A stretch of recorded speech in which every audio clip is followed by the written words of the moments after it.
Hey there, Fletch from All Things Overlanding here. Today, I'm going to be talking about the pros and cons of dispersed camping versus like state park or national park camping. It's one of the questions that I get asked quite a bit and see quite a bit in like online forums and Facebook groups is, well, I always just go to the state park and, they have bathrooms and stuff and like, what's the difference? What even is dispersed camping, right? So I'm going to touch on that a little bit. I'm going to kind of talk about the differences between dispersed camping and national forests and things like that versus state parks, national parks, that kind of thing. So in this episode, if you want to learn more about that, if you're kind of curious about dispersed camping, if you're not sure about dispersed camping, if you think you want to go dispersed camping but you aren't sure what you need to bring, I'm going to kind of touch on all that stuff in this episode. So if you want to learn more about that, stay tuned.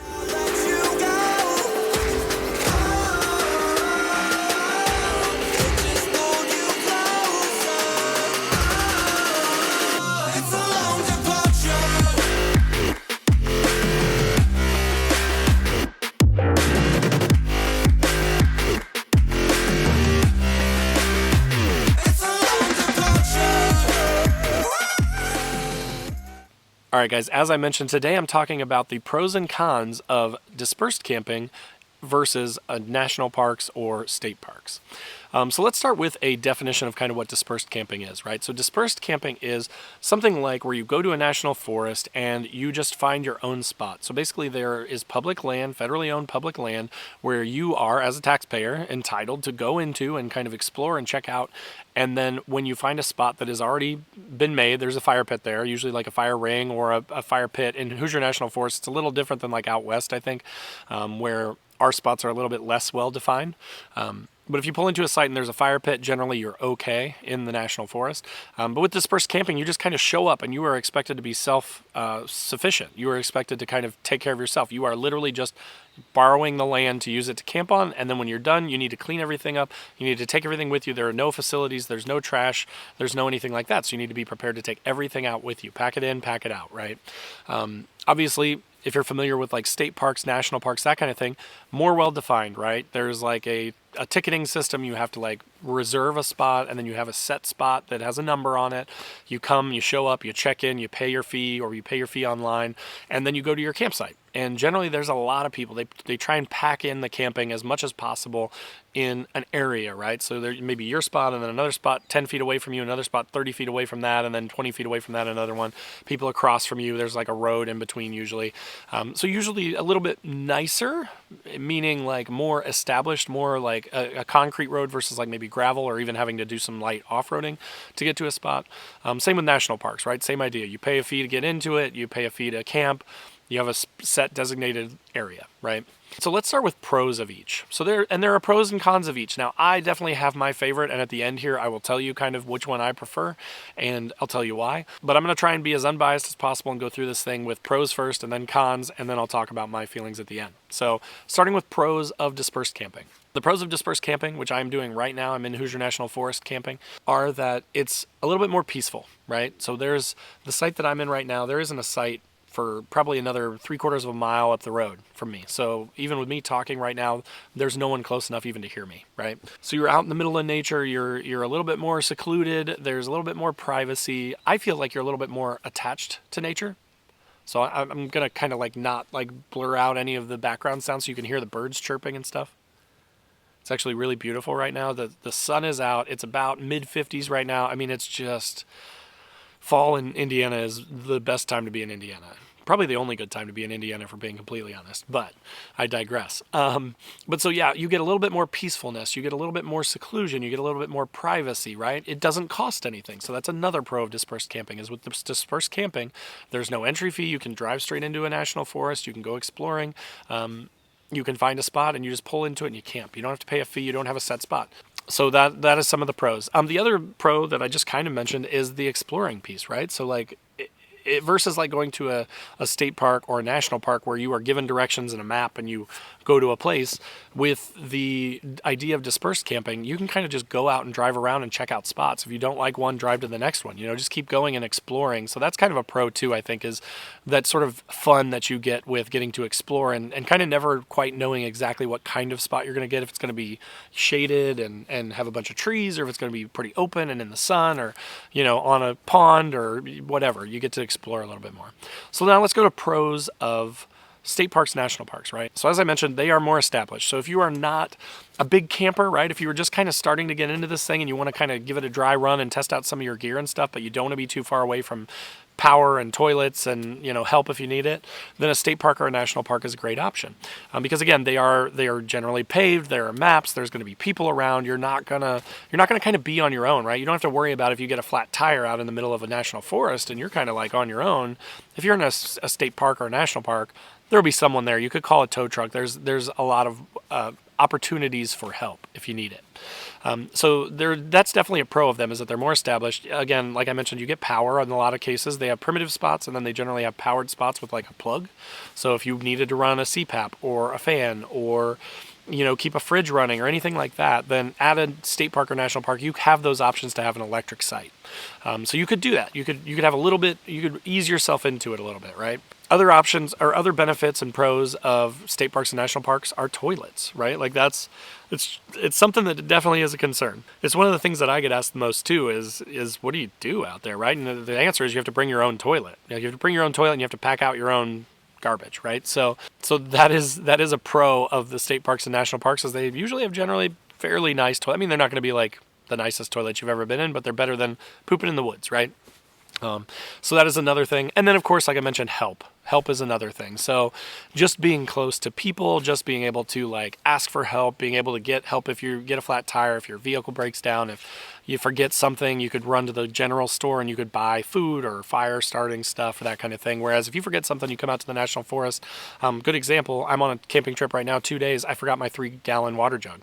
So I have 4 bottles of water and I'm just rationing that to myself, and I'm just going to be a little dehydrated when I get home. But I forgot that stuff and I have no options unless I want to literally drive an hour away to like a town to buy something.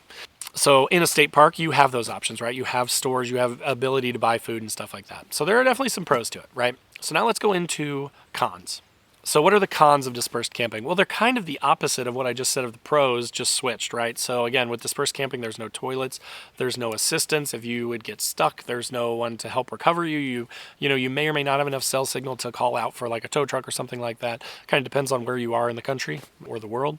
Another con is obviously no power, right? So if you are very energy dependent, if you've got a lot of things like a CPAP, like a fridge, like, a lot of those sort of things, you have to sort that out in your vehicle. You have to figure out, what do I need power-wise to be able to facilitate that level of power drain, right? So you have to have a dual battery system or something. You have to outfit your vehicle in order to be able to do it. That's kind of why I think us overlanders are kind of a different breed and maybe laughable sometimes, because we do these things that most people don't get, right? They're like, why do you have 2 batteries in your truck? Why do you have this? Why do you have a solar panel on the top? Why do you have that big rooftop tent box all the time on your truck? So that I can come out and do stuff like this, right? But that is a con. You have to bring everything with you. So power is definitely a thing. Toilets, as we mentioned, also a thing. Like that's a whole thing that you have to figure out. So that is a con of it, is that you don't have those facilities. You don't have that help.